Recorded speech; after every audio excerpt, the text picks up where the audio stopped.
चाहे पीएम से जुड़ी खबर हो या सीएम से, पक्ष हो या विपक्ष, हम दिखाएंगे आपको राजनीति से जुड़ी हर ट्रेंडिंग खबर। अभी सब्सक्राइब कीजिए और बेल आइकन दबाना ना भूलें। आज पीएम मोदी ने यूनाइटेड नेशंस जनरल असेंबली को संबोधित किया, जिसमें बोलते हुए उन्होंने कई मुद्दों पर बात की। उन्होंने आतंकवाद जैसे मुद्दों पर भी अपनी बात रखी। उन्होंने संयुक्त राष्ट्र की भूमिका पर भी कई सवाल उठाए। सुनिए क्या बोले पीएम मोदी।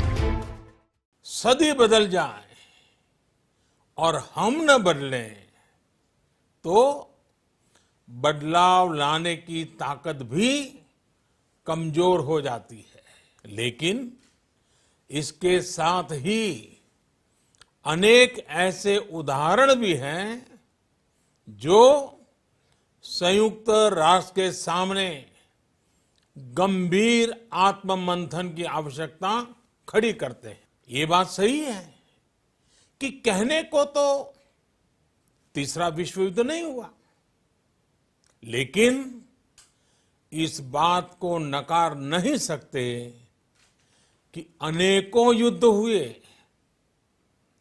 अनेकों गृह युद्ध भी हुए। कितने ही आतंकी हमलों ने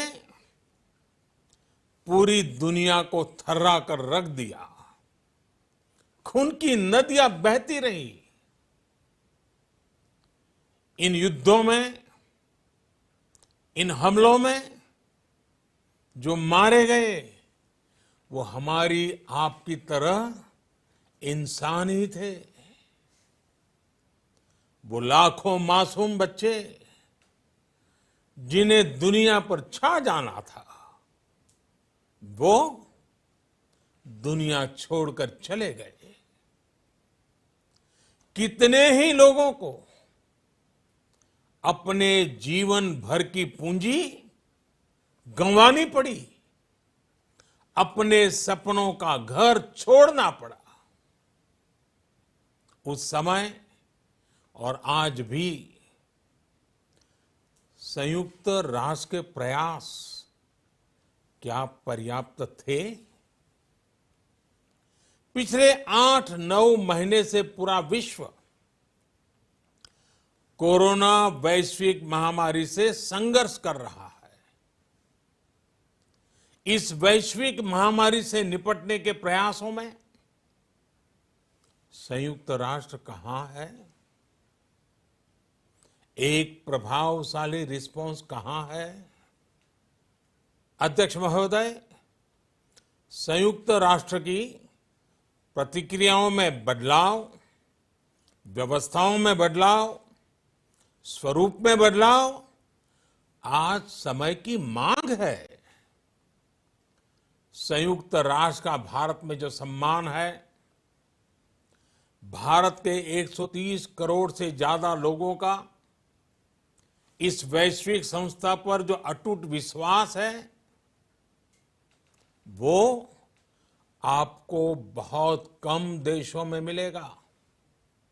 लेकिन ये भी उतनी ही बड़ी सच्चाई है कि भारत के लोग संयुक्त राष्ट्र के रिफॉर्म को लेकर जो प्रोसेस चल रहा है, उसके पूरा होने का बहुत लंबे समय से इंतजार कर रहे हैं।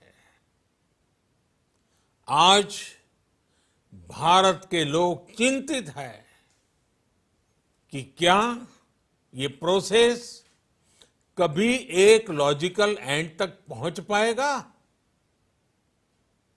आखिर कब तक भारत को संयुक्त राष्ट्र के डिसीजन मेकिंग स्ट्रक्चर से अलग रखा जाएगा?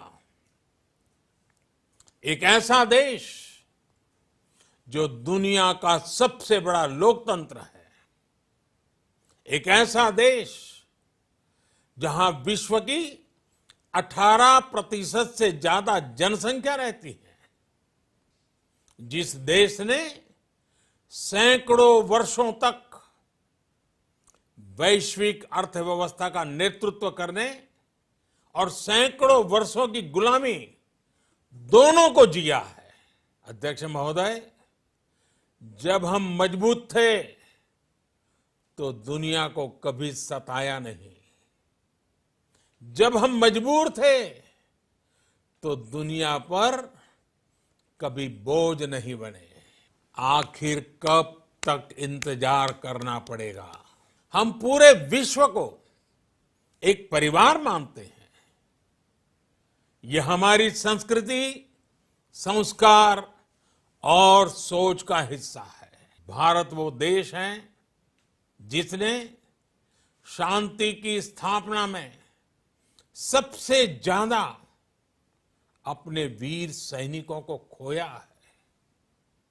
भारत ने हमेशा पूरी मानव जाति के हित के बारे में सोचा है, न कि अपने निहित स्वार्थों के बारे में। भारत जब किसी से दोस्ती का हाथ बढ़ाता है तो वो किसी तीसरे के खिलाफ नहीं होती।